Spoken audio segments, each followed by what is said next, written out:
Salve, minha gente! Sejam bem-vindos a mais um Bíblia para Preguiçosos. Eu sou Eric Camacho e no vídeo de hoje nós daremos continuidade à leitura do Evangelho de São Marcos. Se você está comigo, por favor, assista o vídeo até o final, deixe o seu like e inscreva-se no canal. Vamos ao capítulo 13. O fim ainda não chegou. Quando Jesus saiu do templo, um discípulo comentou: Mestre, olha que pedras e que construções. Jesus respondeu: Você está vendo essas grandes construções? Não ficará pedra sobre pedra, tudo será destruído. Jesus estava sentado no Monte das Oliveiras, de frente para o templo. Então Pedro, Tiago, João e André lhe disseram em particular: Dize-nos quando vai acontecer isso e qual será o sinal de que todas essas coisas estarão para acabar? Jesus começou a dizer: Cuidado para que ninguém engane vocês. Muitos virão em meu nome dizendo: Sou eu, e enganarão muita gente. Quando vocês ouvirem falar de guerras e de rumores de guerra, não fiquem assustados. Essas coisas devem acontecer, mas ainda não é o fim. Com efeito, uma nação lutará contra outra, e um reino contra outro reino. Haverá terremotos em vários lugares, e também haverá fome, e isso será o começo das dores. A coragem do testemunho. Tomem muito cuidado. Entregarão vocês aos tribunais. Vocês serão torturados nas sinagogas. Serão levados diante de governadores e reis por minha causa, para vocês darem testemunho diante deles. Mas antes a boa notícia deve ser anunciada a todas as nações. Quando conduzirem vocês para serem entregues, não se preocupem com aquilo que vocês deverão dizer.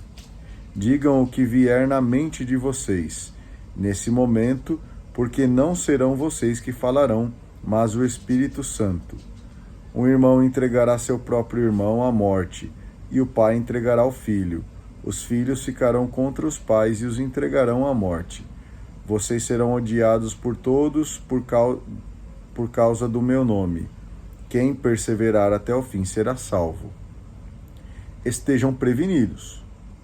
Quando vocês virem a abominação da desolação estabelecida no lugar onde não deveria estar, que o leitor entenda, então os que estiverem na Judéia devem fugir para as montanhas.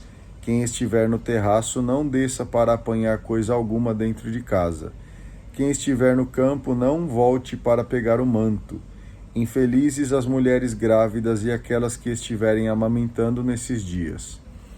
Rezem para que isso não aconteça no inverno, porque nesses dias haverá uma tribulação como nunca houve, desde o início da criação feita por Deus até agora. E nunca mais haverá outra igual. Se o Senhor não abreviasse esses dias, ninguém conseguiria salvar-se. Mas ele abreviou aqueles dias por causa dos eleitos que escolheu. Se alguém disser a vocês: aqui está o Messias, ou ele está ali, não acreditem, porque vão aparecer falsos Messias e falsos profetas, que farão sinais e prodígios para enganar até mesmo os eleitos, se fosse possível. Prestem atenção. Eu estou falando tudo isso para vocês antes que aconteça. A história e o fim dos tempos. Nesses dias, depois da tribulação, o sol vai ficar escuro, a lua não brilhará mais, as estrelas começarão a cair do céu e os poderes do espaço ficarão abalados. Então eles verão o Filho do Homem vindo sobre as nuvens com grande poder e glória. Ele enviará os anjos dos 4 cantos da terra e reunirá as pessoas que Deus escolheu, do extremo da terra ao extremo do céu. Fiquem vigiando. Aprendam, portanto, a parábola da figueira. Quando seus ramos ficam verdes e as folhas começam a brotar, vocês sabem que o verão está perto. Vocês também, quando virem acontecer essas coisas, fiquem sabendo que ele está perto. Já está às portas. Eu garanto a vocês, tudo isso vai acontecer antes que morra esta geração que agora vive. O céu e a terra desaparecerão, mas as minhas palavras não desaparecerão. Quanto a esse dia e a essa hora, ninguém sabe nada, nem os anjos do céu nem o filho. Somente o Pai é quem sabe. Prestem atenção. Não fiquem dormindo, porque vocês não sabem quando vai ser o momento. Vai acontecer como a um homem que partiu para o estrangeiro. Ele deixou a casa, distribuiu a tarefa a cada um dos empregados e mandou o porteiro ficar vigiando. Vigiem, portanto, porque vocês não sabem quando o dono da casa vai voltar. Pode ser à tarde, à noite, de madrugada e pelo amanhecer. Se ele vier de repente, não devem encontrá-los dormindo. O que eu digo a vocês, digo a todos: fiquem vigiando. O desfecho do conflito, morte e ressurreição, capítulo 14, o Messias vai ser morto. Faltavam 2 dias para a festa da Páscoa e para a festa dos ázimos. Os chefes dos sacerdotes e os doutores da lei procuravam um modo esperto de prender Jesus e depois matá-lo. Eles diziam, a fim de que, durante a festa, não haja confusão no meio do povo. Jesus estava em Betânia, na casa de Simão o leproso. Enquanto faziam a refeição, chegou uma mulher com um vaso de alabastro, cheio de um perfume de nardo puro, muito caro. Ela quebrou o vaso e derramou o perfume na cabeça de Jesus. Alguns que aí estavam ficaram com raiva e comentavam: por que desperdiçar esse perfume? O perfume poderia ser vendido por mais de 300 moedas de prata, que poderiam ser dadas aos pobres. E criticavam a mulher. Mas Jesus disse a eles: deixem-na. Por que vocês a aborrecem? Ela está me fazendo uma coisa muito boa. Vocês terão sempre os pobres com vocês e poderão fazer-lhes o bem quando quiserem. Mas eu não vou estar sempre com vocês. Ela fez o que podia. Derramou o perfume em meu corpo, preparando-o para a sepultura. Eu garanto a vocês, por toda a parte onde a boa notícia for pregada, também contarão o que ela fez, e ela será lembrada. Judas Iscariotes, um dos 12 discípulos, foi ter com os chefes dos sacerdotes para entregar Jesus. Eles ficaram muito contentes quando ouviram isso e prometeram dar dinheiro a Judas. Então Judas começou a procurar uma boa oportunidade para entregar Jesus. O novo Cordeiro Pascal. No primeiro dia dos ázimos, quando matavam os cordeiros para a Páscoa, os discípulos perguntaram a Jesus: onde queres que vamos preparar para que comas a Páscoa? Jesus mandou então 2 de seus discípulos, dizendo: vão à cidade. Um homem carregando um jarro de água virá ao encontro de vocês. Sigam-no e digam ao dono da casa onde ele entrar. O mestre manda dizer: onde é a sala em que eu e meus discípulos vamos comer a Páscoa? Então ele mostrará para vocês, no andar de cima, uma sala grande, arrumada com almofadas. Preparem aí tudo para nós. Os discípulos saíram e foram à cidade. Encontraram tudo como Jesus havia dito e prepararam a Páscoa. Ao cair da tarde, Jesus chegou com os 12. Enquanto estavam à mesa comendo, Jesus disse: eu garanto a vocês, um de vocês vai me trair. É alguém que come comigo. Os discípulos começaram a ficar tristes e um depois do outro perguntaram a Jesus: será que sou eu? Jesus lhes disse: é um dos 12. É aquele que põe comigo a mão no prato. O Filho do Homem vai morrer conforme diz a Escritura sobre ele. Contudo, ai daquele que trair o Filho do Homem. Seria melhor que nunca tivesse nascido. A instituição da Eucaristia. Enquanto comiam, Jesus tomou o pão e, tendo pronunciado a bênção e partiu, distribuiu a eles e disse: tomem, isto é o meu corpo. Em seguida tomou um cálice, agradeceu e deu a eles, e todos eles beberam. E Jesus lhes disse: isto é o meu sangue, o sangue da aliança, que é derramado em favor de muitos. Eu garanto a vocês, nunca mais beberei do fruto da videira, até o dia em que beberei o vinho novo no reino de Deus. A fidelidade de Jesus aos seus. Depois de terem cantado salmos, foram para o Monte das Oliveiras. Então Jesus disse aos discípulos: Vocês todos vão ficar desorientados, porque a Escritura diz: Ferirei o pastor e as ovelhas se dispersarão. Mas depois de ressuscitar, eu irei à frente de vocês para a Galiléia. Pedro declarou a Jesus: Mesmo que todos fiquem desorientados, eu não ficarei. Jesus disse a Pedro: Eu garanto a você, ainda hoje, esta noite, antes que o galho cante 2 vezes, você me negará 3 vezes. Mas Pedro repetiu com mais força: Ainda que eu tenha de morrer contigo, mesmo assim não te negarei. E todos disseram a mesma coisa. A grande tentação. Eles chegaram ao lugar chamado Getsêmani. Então Jesus disse aos discípulos: Sentem-se aqui, enquanto eu vou rezar. Jesus levou consigo Pedro, Tiago e João, e começou a ficar com medo e angústia. Então disse a eles: Minha alma está numa tristeza de morte. Fiquem aqui e vigiem.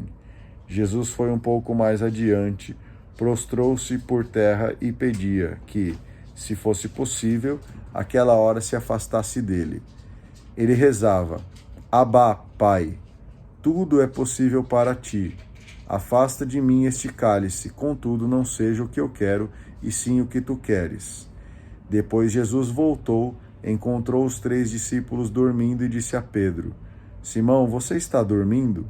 Você não pôde vigiar nem sequer 1 hora. Vigiem e rezem para não caírem na tentação, porque o espírito está pronto para resistir, mas a carne é fraca. Jesus se afastou de novo e rezou repetindo as mesmas palavras. Voltou novamente e encontrou os discípulos dormindo, porque seus olhos estavam pesados de sono, e eles não sabiam o que dizer a Jesus. Então Jesus voltou pela 3ª vez e disse: Agora vocês podem dormir e descansar. Basta, chegou a hora. Eis que o Filho do Homem vai ser entregue ao poder dos pecadores. Levantem-se, vamos, aquele que vai me trair já está chegando. Fidelidade até o fim. Logo mais, enquanto Jesus ainda falava, chegou Judas, um dos 12, com uma multidão armada de espadas e paus. Iam da parte dos chefes dos sacerdotes, dos doutores da lei e dos anciãos do povo. O traidor tinha combinado com eles um sinal, dizendo: Jesus é aquele que eu beijar. Prendam e levem bem guardado. Judas logo se aproximou de Jesus, dizendo: Mestre, e o beijou. Então eles lançaram as mãos sobre Jesus e os prenderam. Mas um dos presentes puxou a espada e feriu o empregado do sumo sacerdote, cortando-lhe a orelha. Jesus perguntou: Vocês saíram com espadas e paus para me prender, como se eu fosse um bandido? Todos os dias eu estava com vocês no templo, ensinando, e vocês não me prenderam. Mas isso é para se cumprirem as Escrituras. Então todos fugiram, abandonando Jesus. Um jovem, vestido só com um lençol, estava seguindo Jesus e eles o prenderam. Mas o jovem largou o lençol e fugiu nu. Jesus é o juiz. Então eles levaram Jesus à casa do sumo sacerdote, e se reuniram todos os chefes dos sacerdotes, os anciãos e os doutores da lei. Pedro seguiu Jesus de longe e entrou no pátio da casa do sumo sacerdote. Sentou-se junto com os guardas e se esquentava junto ao fogo.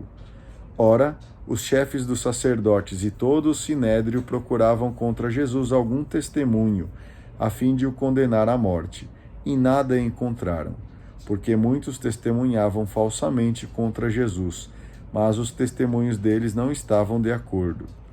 Alguns se levantaram e testemunharam falsamente contra Jesus, dizendo: Nós o ouvimos dizer: Vou destruir esse templo feito por homens, e em 3 dias construirei um outro, que não será feito pelos homens. Mas nem mesmo assim o testemunho deles estava de acordo. Então o sumo sacerdote levantou-se e, no meio de todos, interrogou a Jesus: Nada tens a responder aos que testemunham contra ti? Mas Jesus continuou calado e nada respondeu. O sumo sacerdote o interrogou de novo: És tu o Messias, o Filho do Deus bendito? Jesus respondeu: Eu sou, e vocês verão o Filho do Homem sentado à direita do Todo-Poderoso e vindo sobre as nuvens do céu. Então o sumo sacerdote rasgou as próprias vestes e disse: Que necessidade temos ainda de testemunhas? Vocês ouviram a blasfêmia. O que parece a vocês? Então todos eles decretaram que Jesus era réu de morte. Então alguns começaram a cuspir em Jesus, cobriram o rosto de Jesus e o esbofeteavam, dizendo: Faze uma profecia. E os guardas davam bofetadas. Pedro cai na tentação. Pedro estava embaixo, no pátio. Chegou então uma criada do sumo sacerdote, e quando viu Pedro se esquentando, olhou bem para ele e disse: Você também estava com Jesus Nazareno. Mas Pedro negou. Não sei nem compreendo o que você diz. E o galo cantou. A criada viu Pedro e começou a dizer novamente aos que estavam perto: Esse aí é um deles. Mas Pedro negou outra vez. Pouco depois, os que estavam junto diziam novamente a Pedro: É claro que você é um deles, pois você é da Galileia. Então Pedro começou a maldizer e a jurar, dizendo: Nem conheço esse homem de quem vocês estão falando. Nesse instante, o galo cantou pela segunda vez. Pedro se lembrou de que Jesus lhe havia dito: Antes que o galo cante 2 vezes, você me negará 3 vezes. Então Pedro começou a chorar. Muito bem, eu agradeço a você que acompanhou a leitura até aqui comigo. Por favor, deixe o seu like, inscreva-se no canal, faça um comentário e a gente se vê no vídeo de amanhã. Um excelente dia, que Deus abençoe. Grande abraço, tchau.